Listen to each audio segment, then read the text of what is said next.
बड़ी खबर मथुरा से आ रही है। पानी की टंकी गिरने के मामले में कार्रवाई हुई है। 5 इंजीनियर किए गए निलंबित।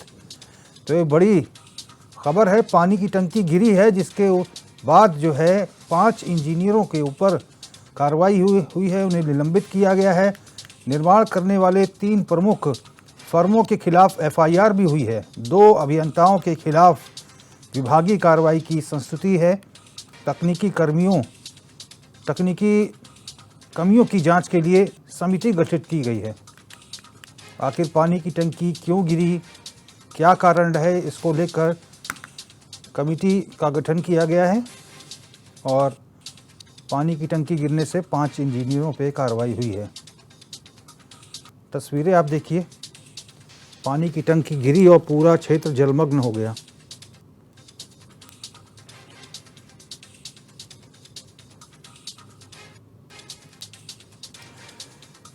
पानी की टंकी गिरी है,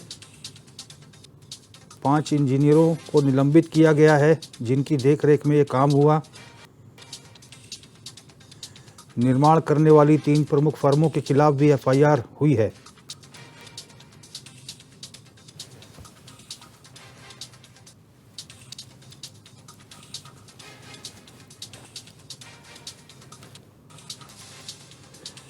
तो पानी की टंकी गिरने पर बड़ी कार्रवाई हुई है। 5 इंजीनियरों को निलंबित किया गया है। 3 फर्मों को निर्माण में जो शामिल थी उनके खिलाफ एफआईआर दर्ज की गई है। मामले की जांच के लिए कमेटी का गठन भी किया गया है और पूरे क्षेत्र में पानी ही पानी भर गया है। अमूमन इस प्रकार की घटना सुनाई नहीं देती, लेकिन पानी की टंकी गिरने की ये घटना कहीं ना कहीं बड़े भ्रष्टाचार की ओर भी इशारा कर रही है।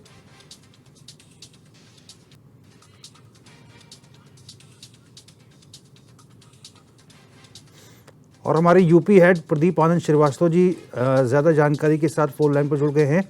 प्रदीप जी, ये इस प्रकार की घटना बहुत ही कम सुनाई देती है कि पानी की टंकी गिर गई, और निश्चित तौर पर ये कहीं ना कहीं भ्रष्टाचार हुआ है, मानकों को पूरा नहीं किया गया है। प्रदीप जी। जी बिल्कुल, देखिए जिस तरह से ये पूरी जो घटना है वो मथुरा की है। पानी की टंकी ढहने से 5 इंजीनियर निलंबित किए गए हैं और पानी की टंकी में जो सबसे बड़ी बात है, जो उत्तर प्रदेश और केंद्र सरकार की महत्वाकांक्षी योजना है, हर घर जल योजना, उसकी ये टंकी थी। निश्चित रूप से तकनीकी कमियों के जांच के लिए मुख्य अभियंता गाजियाबाद जल निगम शहरी की अध्यक्षता में एक समिति का गठन भी किया गया है। जांच समिति आईआईटी दिल्ली और आईआईटी कानपुर के सहयोग से उपलब्ध कराई जाएगी आख्या। इसके अलावा अगर हम बात करें तो अभियंता वीरेंद्र पाल, रविंद्र प्रताप सिंह को भी निलंबित किया गया है। सहायक अभियंता दिव्यांश कुमार सिंह के खिलाफ जांच के आदेश दिए गए हैं। जल निगम ग्रामीण के अधिशासी अभियंता दयानंद शर्मा भी निलंबित हुए हैं। अधिशासी अभियंता कुमकुम गंगवार को कारण बताओ नोटिस जारी किया गया है। सेवानिवृत्त हो चुके अधिशासी अभियंता महाराज सिंह के खिलाफ भी अनुशासनिक जांच है उसकी कार्रवाई की गई है। मेसर्स जो जिस कंपनी ने यह काम कराया था, MS construction extension Dayalbagh Agra, messrs Banwari Mahsipuram Agra और मेसर्स त्रिलोकी सिंह रावत नौला मासी अल्मोड़ा उत्तराखंड की ये कंपनी थी, जिसके खिलाफ कार्रवाई करने की जो है आदेश दिए गया है। निश्चित रूप से ये भ्रष्टाचार हुआ था और उस पर जो है ये बड़ी कार्रवाई हुई है। प्रदीप जी, इसका मतलब भारत सरकार की ये महत्वाकांक्षी योजना है, हर घर नल हर घर जल, यानी कि इस योजना में भी भ्रष्टाचार हो रहा है जमकर। आप जिस तरह से मामले ये इस तरह का पहला मामला उत्तर प्रदेश में आया है, अब ये हम नहीं कह सकते कि बहुत ज्यादा भ्रष्टाचार हो रहा है, लेकिन ये है कि अगर भ्रष्टाचार नहीं होता तो ऐसे तथ्य जो है उजागर नहीं होते। फिलहाल जांच हो रहा है, उत्तर प्रदेश सरकार जांच कर रही है और निश्चित रूप से अगर भ्रष्टाचार हुआ है तो उस पर जो है उत्तर प्रदेश सरकार कड़ी कार्रवाई भी करेगी। प्रदीप जी, ये टंकी कब बनी थी? देखिए, टंकी का जो निर्माण है वो मतलब हर घर जल योजना यानी कि 2 साल पहले से ही इसकी शुरुआत हुई थी और अभी बहुत पुरानी टंकी नहीं थी। लेकिन इसमें एक गौर करने वाली बात यह है कि कई ऐसे अनुभवी अभियंता रहे हैं जो इस समय जो है सेवानिवृत्त हो चुके हैं। तो निश्चित रूप से भ्रष्टाचार तो हुआ है, ठेकेदारों के साथ बंदरबाट हुआ है। इसके अलावा अगर हम बात करें तो जो फर्म है, फर्म ने अपना जो है ई टेंडरिंग के माध्यम से इस ठेके को लिया होगा और जबरदस्त कमीशन का खेल चला होगा और ये सारी बातें जो उच्च अधिकारियों को नहीं मालूम हुई। फिलहाल अब तो ये घटना घट गई है और ये घटना घटने के बाद अब जो है हरकत में शासन आया है और इस पे जो है कार्रवाई शुरू हो गई है। ठीक है प्रदीप जी, आप फोन लाइन पर बने रहिए, आगे भी आपसे अपडेट लेंगे। और अगली बड़ी खबर का रुख करेंगे। खबर लखनऊ से है। आईएएस ने यूट्यूबर पर दर्ज कराया है मुकदमा। आईएएस किंजल सिंह ने दी है गोमती नगर थाने में तहरीर। यूट्यूबर पर लगाया स्वर्गवासी माता पिता पर टिप्पणी करने का आरोप। आपत्तिजनक और गलत सूचना की सोशल मीडिया पर प्रसारित करने का ये पूरा मामला है। पूरे मामले की जांच में जुटी है गोमती नगर की पुलिस। तो ये आरोप लगाया है आईएएस ऑफिसर ने, जिस पर सोशल मीडिया के जरिए स्वर्गवासी माता पिता पर टिप्पणी करने का आरोप लगाया है। फिलहाल मामला गोमती नगर थाने में दर्ज है। प्रदीप आनंद श्रीवास्तव हमारे यूपी हेड लगातार जुड़े हुए हैं फोन लाइन पर। प्रदीप जी, ये पूरा मामला क्या था?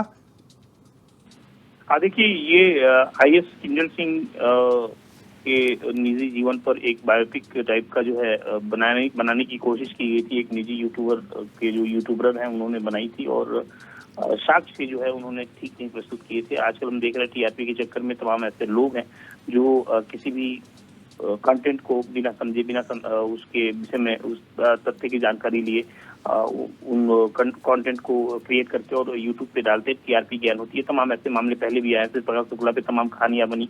उस तरह से अगर हम बात करें तो एक वेब सीरीज आई थी जिसमें उत्तर प्रदेश के एक वरिष्ठ आईपीएस को प्रेरित करते हुए वो थी। लेकिन ये सारी जो चीजें थी तथ्य के साथ थे, उन पर रिसर्च किया गया था। लेकिन अब टीआरपी गेन करने के लिए अगर इस तरह की हरकत की जाएगी, निश्चित रूप से अगर कोई मानसिक रूप से किसी को ठेस पहुंचेगी या फिर अगर उसको कोई दिक्कत इस तरह की महसूस होगी तो जाहिर सी बात है कि वो ऐसे लोगों पर कार्रवाई करने की बात करेगा। और यही हुआ है।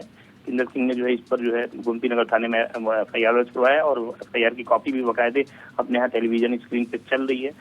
देख सकते हैं कि किन किन धाराओं में जो है एफआईआर दर्ज हुआ है। अब निश्चित रूप से इस पे आगे बड़ी कार्रवाई भी होगी। ठीक है प्रदीप जी, बहुत बहुत धन्यवाद तमाम जानकारी के लिए।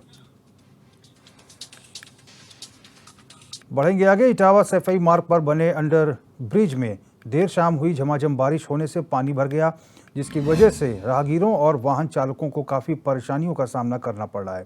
वहीं ओवर अंडरब्रिज में पानी की सूचना मिलते ही पहुंची पुलिस ने लोगों की सुरक्षा को देखते हुए बैरिकेड लगाकर वाहनों के आवागमन को रोक लिया है और पानी को घंटों की कड़ी मेहनत के बाद बाहर निकाला गया है।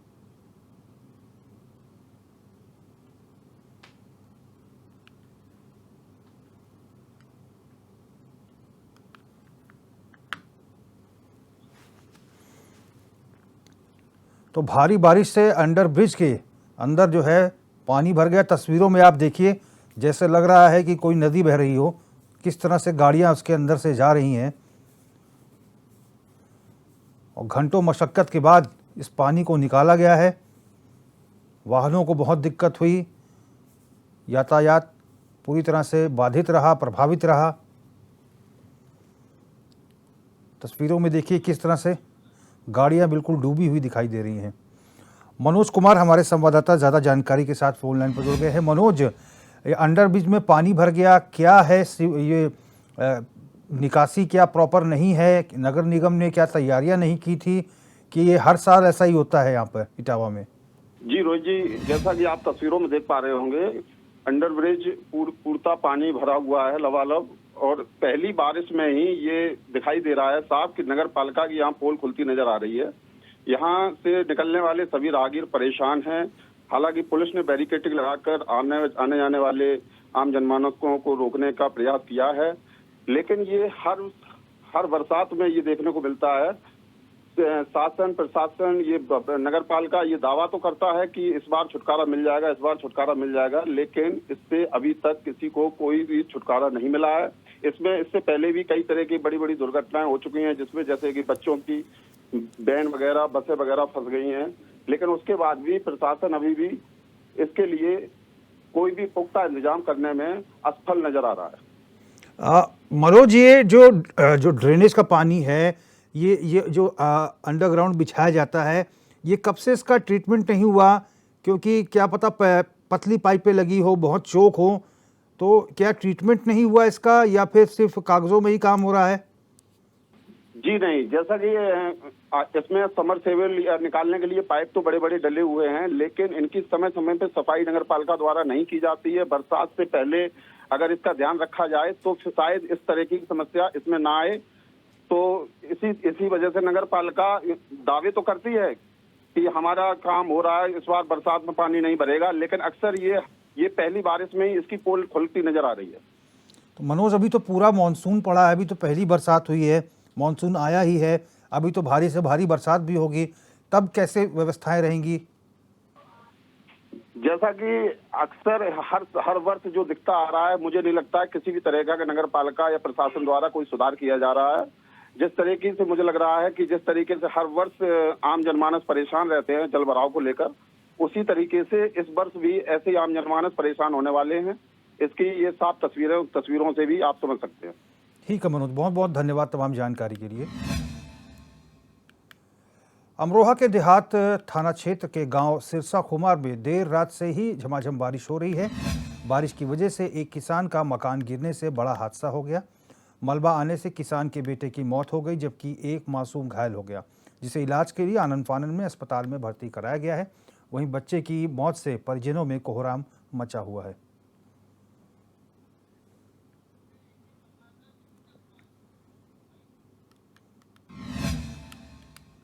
और विनीत अग्रवाल हमारे संवाददाता ज़्यादा जानकारी के साथ फोन लाइन पर जुड़ गए हैं। विनीत, बारिश से क्या अत्यधिक बरसात हुई जिसकी वजह से मकान गिर गया, और किन परिस्थितियों में बच्चे की मृत्यु हुई है?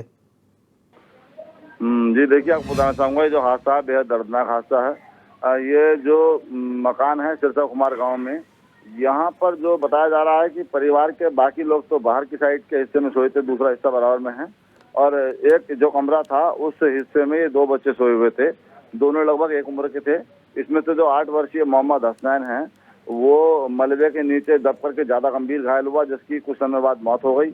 और जो दूसरा बच्चा है उसकी भी हालत सीरियस है, उसको जो है हायर सेंटर रेफर किया गया है। इस हादसे की खबर मिलने के बाद प्रशासनिक और पुलिस अधिकारी मौके पर पहुंचे हैं। उन्होंने राहत कार्य किया है और जो वैधानिक कार्रवाई है वो कर रहे हैं। जी ठीक है विनीत, बहुत बहुत धन्यवाद तमाम जानकारी के लिए।